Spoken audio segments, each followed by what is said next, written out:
Have you ever had a diagnosis that completely turned your world upside down? What about a family crisis? Once that switch is on, it's just a countdown. Multiple sclerosis remains a mystery. No cure exists. You have MS and you're done, right? We don't want that for anybody. All of a sudden, I get a phone call that Matt had been diagnosed with multiple sclerosis. I literally almost collapsed. I mean, I couldn't believe it. When you're like looking right in the eye of it, that's the darkness, right?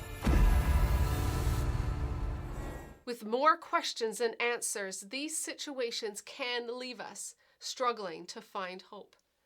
Joining me today is Matt Embry, a documentary filmmaker, a trailblazer, who, after receiving a diagnosis of multiple sclerosis, set out on a journey to find the best treatment to manage his own health, and as a result, became a strong advocate for change in the world of treatment for MS patients. Matt is living proof that even after a bleak diagnosis, there is hope. Welcome to this segment of Contagious Courage with VN King.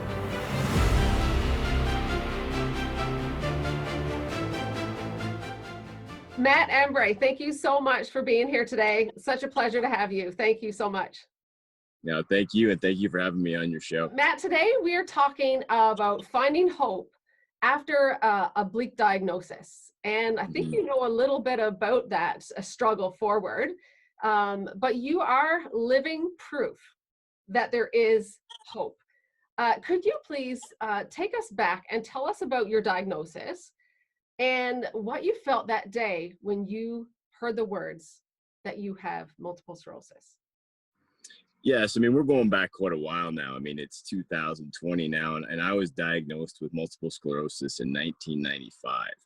So that's 25 years ago. And, after having a series of fairly significant neurological symptoms and going through the medical process of seeing multiple doctors and having the appropriate tests, I was diagnosed with MS. And I think that, looking back, I mean, it's a shock, right? I mean, MS is a disease that, a lot of people have heard of and might know somebody who's got, who has it, or a relative. And, what we see in our minds is something very bleak, very, tragic. And for me, it was certainly a shock and a wake up to pay attention to my health. Wow. There's some statistics that there's about like 100,000 Canadians living with this disease, and many more living with other serious diagnoses. And they don't have the success story that you have. What's your story different? Yeah, I've been very fortunate in this life. I mean, I was born into a family where my mom's a nurse. My mom was a nurse, and my father was a PhD researcher in geology. And both my parents are, they're somewhat go-getters. And when I was diagnosed, and back then, there was very little people could do. I mean, the drugs that people are on now were very experimental at the time. And back then, I mean, there was a saying that I've heard of. It was diagnosis audiosis when it came to multiple sclerosis. And that was an answer my parents didn't want to take. So my dad got to work, and he put those research skills he has as a scientist, hit the medical library. And within a few weeks, I was on a very specific diet plan to control the symptoms and hopefully and at that time, hopefully it was hope, the progression of the disease. And, I got to work, and I implemented that diet and lifestyle into my existence. And here I am 25 years later, and I just got back from a 2-hour, almost 3-hour hike, I think, and, exercise already, and I'm living symptom free. Because you have a documentary called Living Proof. And tell us about that. Like, what is it that you have accomplished with this and hope to accomplish through this documentary? Yeah, I mean, I think when I started getting, when I got better, and, the strategies that I were using were scientific based. It was my mom who wanted to get this information to other people. And this is back in the 90s. So they set up a charity, and they work their best to get this information to people for free. And about, I don't know, 5 or 6 years ago, I got frustrated with some of the lack of the penetration that that their charity was having, and getting this information to people. And God created me to be a filmmaker. I know that, and I had that skill set, and I knew that I could reach people all over the world if I put my craft to my own story. And I knew that I could do it in a way that could be dramatic, in a way that people could get the information, and that was the intent.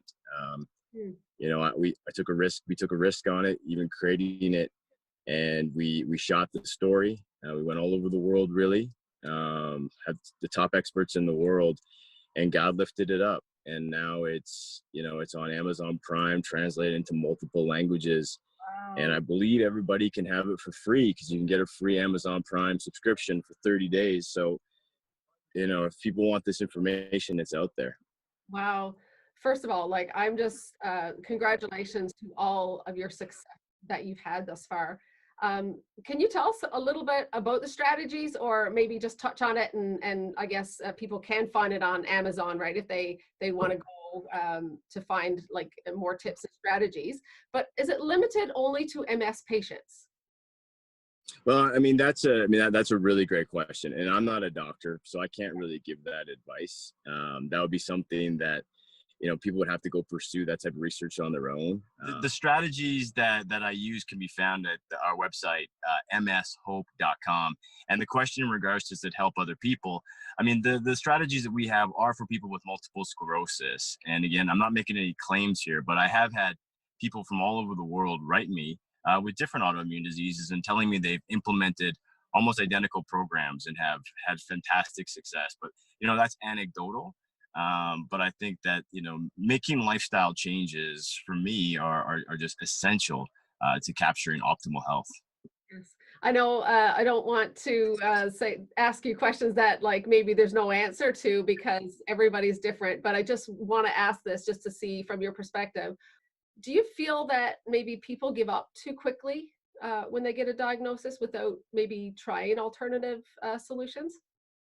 Yeah, I think that's one of my key messages, that if you're diagnosed with something, and I don't care what it is, whether it's MS or any other kind of condition, it's a wake-up call for you to realize that, you've tried your best, but you got to make some changes. And going forward, you are responsible for your own health. And yes, the doctors and all the healthcare system is here to help us, but ultimately it's you. But become an expert. That's my perspective. Become an expert in your own illness, and go out there, find the people who have had success, and see what their blueprint or roadmap has been. You are a trailblazer, and in many ways. I remember seeing you did a post one time, you're always running, you're always running. And I remember I took a screenshot or a picture of me. I had a little cupcake, and I had my treat there, and I'm this is my treat day. But it was the same day that you said you don't take cheat days, and I was like, You're right. That's a guy at next level. We need to take Yeah. what? Tell me about that, because everyone's got a cheat day. What does that mean? Yeah, I think I even did a post where I worked it out mathematically that if you take one cheat day a week, you're looking at about 15% of your life you're cheating on your program, and that's a lot. So if you want to be at 100% health and you're cheating 15% of the time, you're just not going to get there. Wow. And I think that when I look at my own journey, and I've been in this for a long time. I see people down the road who haven't done so well, and I see the people who have done well, and the people that have done really well have just been incredibly disciplined. Mm-hmm. And I think that's the message that I try to get out, that you can't look down the road, in my opinion, and what's this going to be like for 10 years? No, you got to win the day. You open your eyes in the morning, you've got to win the next 14, 16 hours before you go to sleep. That's it. And then you start again. Okay. Oh, you said the D word, the discipline word. I'm sure that everyone is yelling at the screen right now, even myself. So this is a great segue into also what I wanted to talk to you about, is have you found that there's parallels between the determination and the discipline required to fight your physical health and your spiritual health? And has this journey in your fighting for your physical health helped you in your spiritual journey?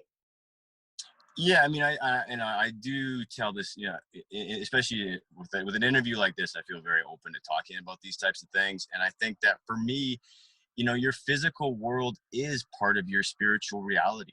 The more disciplined I can be in my material existence, my body and in the flesh, the more I'm able to be disciplined spiritually. And I think those two worlds, work together. And I also I talk about a lot about once you have that material, like the ability to eat and control yourself that way, you'll be amazed how you can start controlling yourself in other areas of your life. And so I guess on that note, has God taught you anything new about your spiritual health or in your physical quest? Yeah, I mean, again, I wasn't a very spiritual. I mean, that's not true. I was spiritual, but I certainly had no real concept of, say, Christ in my journey up until about 3 or 4 years ago, right? I mean, looking back and watching Living Proof and seeing the journey, it's very obvious to me now Okay. how God has been working in my life and leading me, and how I've been working to get God's message to the world. I mean, that's very clear to me that I'm just a tool. I mean, I totally get to understand that now. Back then, I did not understand that. I mean, I knew I was doing God's work, but I didn't know what that meant. Like, I knew that deeply, but I didn't understand what that actually meant. And maybe I don't even today, but I'm trying to figure out what that means. And I definitely think that God is, the more glory I give to God in this journey, the more I try to communicate to people. I'm just a messenger. Like, that's it. Like, I'm just a vessel for a truth and a hope that, I'm trying to embody and to personify for people to see this is possible, but that's all I am. Right. And I hope that makes sense. It does, and it's beautiful because Matt, you are living proof, and you have walked the journey, and it is when you give people hope, you actually give them a reason to live, and we are the conduits to Right. giving people that hope, and the way that you've overcome these obstacles in your life, that is remarkable. No matter who's listening is going to be able to find encouragement some way to make their day better. This day that I have, these 24 hours, how can I make Right. this day better, right? And looking forward that way. And that's what you do. What about if there's someone watching today and that is facing this diagnosis? Is there some encouragement that you would like to share from all of your years of experience that someone's today just faced a diagnosis or a situation? It doesn't have to be multiple sclerosis, but some encouragement that you would have someone now who's maybe struggling to find that hope at the initial stage?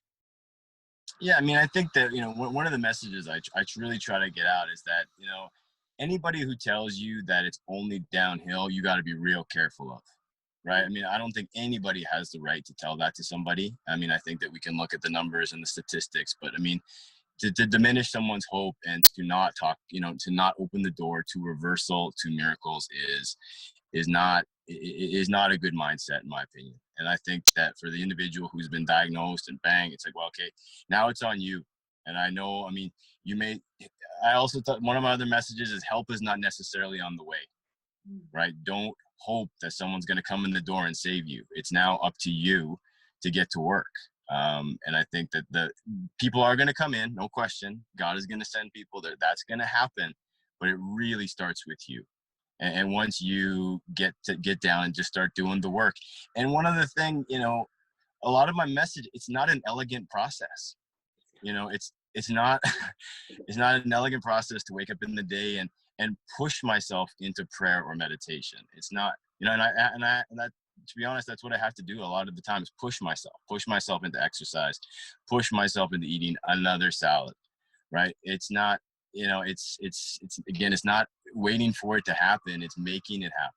And I also think too, one of my other key messages is that not only do you have to take responsibility, but I think in one way you have to be open to the possibility that you've been chosen for us to become stronger, and because we have the strength to get better and to lift up others around us by sharing our story and our journey. And I think that's a very special, and it's a privilege.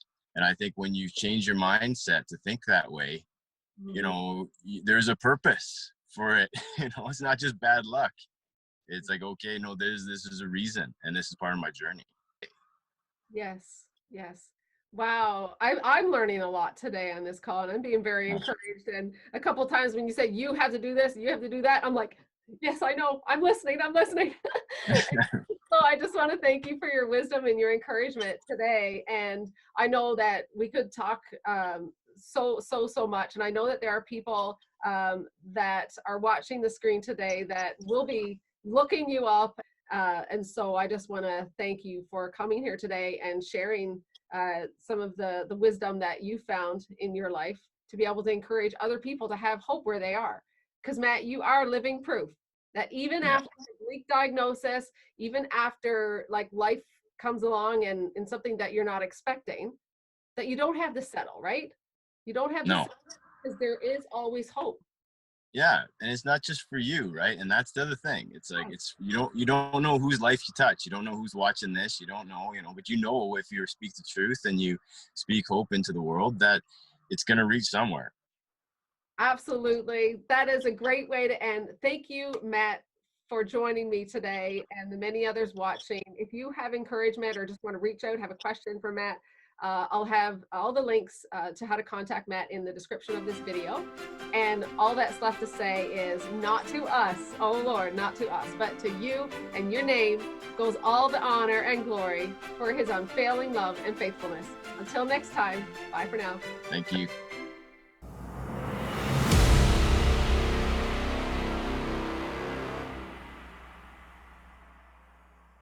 Matt, welcome to take two. That might happen a little bit. What have you been accomplishing through this documentary, Living Hope? Yeah, it was Living Proof is the title of the documentary. And I think what, let me ask yeah, no problem.